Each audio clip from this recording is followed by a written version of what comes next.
Bajya bavuga ko buriya ngo ushobora kumenya umuntu runaka uhereye ku bintu runaka agendana cyangwa se uburyo ahora yiteguye, ibyo afite muri bage yiwe. Uyu munsi ndashaka kuganira n'abantu bagendana bags cyangwa se surtout abadamu n'abakobwa, ariko nabonye na trends no ku basore basigaye bagendana bag. Ni ibiki by'ingenzi bigomba guhora biri muri bage yawe? Ntabwo ari ugupfa gufata agashakoshi ngo ushyire ku rutugu cyangwa se ngo ugendane mu kiganza, umuntu akubona ufite ishakoshi avuge ati wow, afite ishakoshi. Ese mu ishakoshi hagomba guhora harimo iki kugira ngo uhore witeguye? Ntabwo ari ukugira ngo umuntu akubone usa neza gusa, ahubwo ni ukuba uri tayari witeguye ikintu icyo ari cyo cyose cyakubaho kigasanga witeguye. Nguko rero uyu munsi nibyo nshaka ko tugarukaho. Nguhaye ikaze rero kuri YouTube channel yanjye, nitwa Delphine Muhoza. Niba uri mushyashya ngaha nguhaye ikaze kandi ndagushimira ko wahisemo kureba iki kiganiro uyu munsi.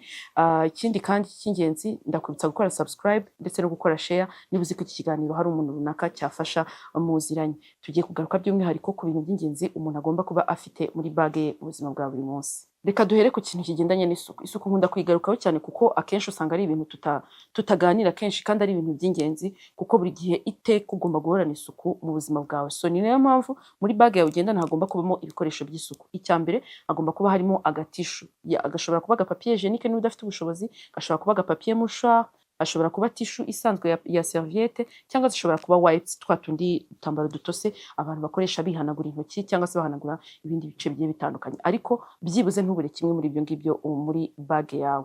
Icya kabiri, kenshi rimwe na rimwe usanga tutitaho cyane cyangwa se tutanatekereza ku kintu kigendanye n'isuku umuntu agomba kugira, ni hand sanitizer, hand sanitizer gatoya.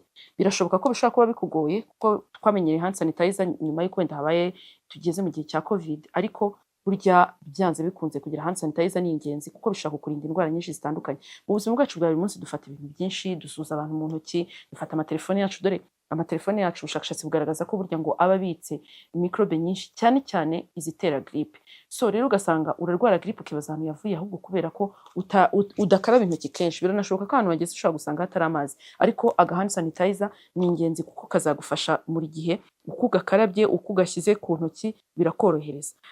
Ariko kandi ugomba kugendana lip gloss. Ngira ngo twakoze n'ikiganiro kigaruka kuri lip gloss by'umwihariko. Ugomba kugira utuvuta two ku munwa. Iminwa ishobora kuma kubera ko wagize deshydratation cyangwa se wagize ikindi kibazo, ni ngombwa rero ko usigaho utuvuta ku munwa kugira ngo ubashe korohereza umubiri wawe. Ikindi kintu ku bakobwa cyane cyane, ni ngombwa ko ugendana agakoresho k'ingenzi mu buzima, nubwo waba bitakureba muri icyo gihe urimo, ariko ugomba kugendana agapad cyangwa agapanty liner gatoya gashoboka. Ushaka kutagakoresha wowe ariko ugatabara mugenzi wawe ugakeneye. Ubwo twari muri cya gice kigendanye n'isuku. Hanyuma tujye ku gice kigendanye rero n'ubwiza, uko umuntu agomba guhora asa neza buri gihe. Ni nayo mpamvu muri bage yawe hagomba kuba harimo akamiruwari gatoya. Utumini miruwari rwose uragakeneye, waba uri umukobwa waba uri umuhungu ugomba kuba ugafite, kuko isaha n'isaha ushobora gukenera kwireba ugiye nko kujya kuvugira imbere y'abantu cyangwa guhura n'abantu. Ushobora kuba ufite ikintu mu maso utabizi, ushobora kumara kurya ugakenera kwireba kugira ngo urebe ukuntu mu kanwa hawe hameze, niba utari imboga zagufashe mu menyo cyangwa se udafite ibiryo mu kanwa. Ibyo byose ushobora kubireba ukoresheje ako kamiruwari gato. Ni akantu koroshye gutwara, ushobora gushyira mu gikapu cyawe, kuko bage tuba dufite, akabage ufite ntaho habura umwanya wo kujyamo rwose akamiruwari. Ibyo ndi bugaruke mu bintu umuntu agomba gufata muri bage ye, tuba ari utuntu dutoya mu buzima bwacu bwa buri munsi dukeneye cyangwa se dukoresha ariko korohereje. Ni nayo mpamvu ngira ngo tukivuga ku bigendanye n'ubwiza, nagira ngo tuvuge ku kigendanye n'agasokozo. Niba uri umuntu umusore cyane cyane ukaba ukenera ufite agasatsi gakeya, gerageza uko byashoboka byose mu kabage ufite rwose nawe urimo agasokozo. Niba uri umukobwa ukaba ufite umusatsi, agasokozo ntikabure. Rwose ni ingenzi kugira agasokozo mu gikapu cyawe. Ushobora kugakoresha wowe cyangwa ugatiza mugenzi wawe nawe akagira ikibazo runaka akenera. Hanyuma noneho tujye ku bindi bintu bisanzwe dukenera mu buzima bwacu bwa buri munsi. Ushobora gukenera isaha n'isaha. Rimwe na rimwe usanga dukunda gutira abandi bantu, ariko biba byoroshye ko nawe ubwawe wabigendana. Ubwo icyo kintu cya mbere mperaho ni chargeur. Ufite telefone uri bwirwe ugenda umunsi wose, kandi ahantu uri bugenda urabizi neza ko ushobora kutabona ahantu ho guca, nako udashobora kubona umuriro mu buryo bukoroheye, genda na chargeur. Nkivuga chargeur, ufite ubushobozi power bank. Ibyo ni ibintu bitagomba kubura muri bage yawe. Ubu hasigaye haraje twa tekinoloji twinshi, aho usanga aga power bank kangana gutya, agashargeur gato rwose ushobora kugendana muri telefone yawe ariko kagendana. Byibuze ntuburi wa muntu buri gihe uhora uvuga mwanije chargeur. Ugeze hehe mu nshuti zawe muntize chargeur. Ugeze ahantu runaka mwasokeye muntize chargeur. Uri kumwe n'inshuti zawe n'abavandimwe ahantu runaka, ninde ufite power bank. Ibyo byose ntago bikwiriye kugusa. Ukwiriye kuba wa muntu yitiza, aho kugira ngo ube wa muntu uhora buri gihe uyisaba. Uba wa muntu buri gihe umuntu ashobora gucountinga avuga ati ubwo ndi kumwe na runaka nta kibazo ndi bugire, ndabizi neza ko aba afite ibintu by'ingenzi. Kuki tutakora gutyo kugira ngo dukemure ibyo bibazo? Charge rero ni ingenzi mu buzima bwawe bwa buri munsi. Ikindi ugomba kwitwaza muri bag yawe cy'ingenzi, amafaranga, ikarita. Birumvikana na telefone irimo umuriro niba uri gukenera amafaranga uyakuye kuri telefone.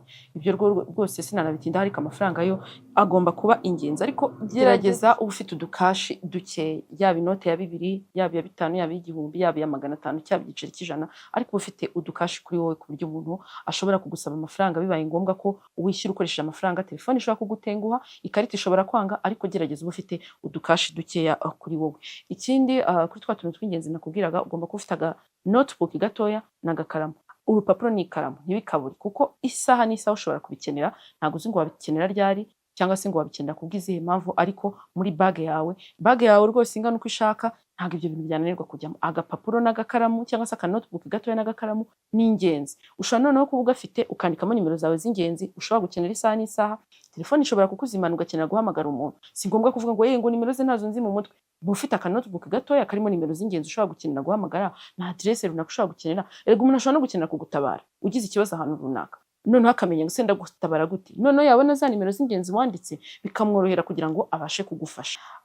Ikindi gice ngezeho cy'ibintu rero umuntu agomba kuba afite muri bag ye, ni ikintu kigendanye n'ibintu bishobora kumutabara yagize ikibazo kigendanye n'ubuzima bwe. Niba uri umuntu urwara ukaba ufite imiti runaka ufata regulierement, ni ngombwa ko wibuka gutwara imiti yawe. Ariko kandi niba atari nuko bimeze, hari imiti y'ingenzi ushobora kuba ufite wenda runaka ushobora gukenera isaha n'isaha, nk'umuti w'umutwe cyangwa se w'umuriro mu gihe wumva utameze neza. Ariko tukiri naho ngaho, ugomba byibuze kugerageza iteka ukagendana amazi. Icupa ry'amazi, niba ufite bag nini, niba udafite bag nini ushobora kugira rya cupa umuntu yitwaza mu ntoki, kuko amazi ni ubuzima. Amazi ni ingenzi, nkunda kubigarukaho. Ni ngombwa ko rero amazi uba ufite icupa buri gihe ugendana hafi yawe. Ikindi gishobora kuba akantu ka snack cyangwa akantu gashobora kugutabara wagize inzara, agashokora, akabombo, akabiswi. Ibyo kenshi usanga babiharira abadamu, kuko usanga twe dufite amabage manini. Ariko ni ngombwa ko niba uri umukobwa cyangwa uri umudamu nyumva, ukaba wumva uzi ko ushobora kugira icyo kibazo, ushobora gukenera kurya akantu runaka, ukaba ufite abana ushobora kugendana nabo, ni byiza ko wibuka kwitwaza akantu runaka umuntu ashobora kurya bibaye ngombwa, kandi muri bag yawe rwose ntikakaburimo. Nyuma rero ndi gusoza, ndagira ngo nkubwire ko kugendana igikapu buriya umuntu wakidesigninze cyangwa wagikoze ntabwo ari icyo gutwara cy'umurimbo gusa, ahubwo ni ngombwa ko iteka uhora witeguye no kumenya ko ikirere gishobora guhinduka. Ari nayo mpamvu ushobora kwitwazamo umupira wo kwifubika niba ufite igikapu kinini, umutaka kugira ngo igihe cyose imvura iguye cyangwa izuba ribaye ryinshi umenye uko wikinga, ariko kandi ukaba wakwitwaza na ka esharpe rwose ko kuba wakwifubika mu gihe bibaye ngombwa ko haje ubukonje. Ibi byose ni ibintu by'ingenzi. Ugomba no gutekereza ku kirere, ahantu uri buze kunyura, ibyo uri bucemo, ku buryo iteka uba witeguye kuba ufite plan B igihe bibaye ngombwa. So rero kwiyitaho ntago bigarukira gusa kugusa neza inyuma, ahubwo bigendana no muri za accessories dutwara harimo na bag. Ni nayo mpamvu uyu munsi nifuje rwose ko tugaruka kuri ibyo bintu by'ingenzi umuntu agomba kuba afite muri bag ye. Nawe niba hari ikintu uzi umuntu agomba kuba afite muri bag ukaba wumva nakibagiwe, uyu ni umwanya kugira ngo kidusangize muri comment, kandi iki kiganiro ugisangize inshuti zawe kugira ngo nazo zidacikwa n'ibi byiza rwose umuntu agomba kuba afite muri bag ye. Ubutaha rero ubwo niduhura umuntu akaba yakubaza ngo muri bag yawe harimo iki, ntuzabure icyo umusubiza. Si ngombwa ko byose biba birimo icyarimwe, ariko byibuze ibyo bintu by'ingenzi mu byo utagomba kuburamo ntibikajye bibura mu gikapu witwaje niba wakurikiye iki kiganiro. Ndagushimira rero kubw'umwanya uba wafashe, kandi ndagira ngo nkubwire ngo inshuti zawe iki kiganiro rwose zikigereho ntizicikwe. Niba ufite igitekerezo cy'icyo twazavuga ubutaha, cyandike muri comment. Urakoze cyane.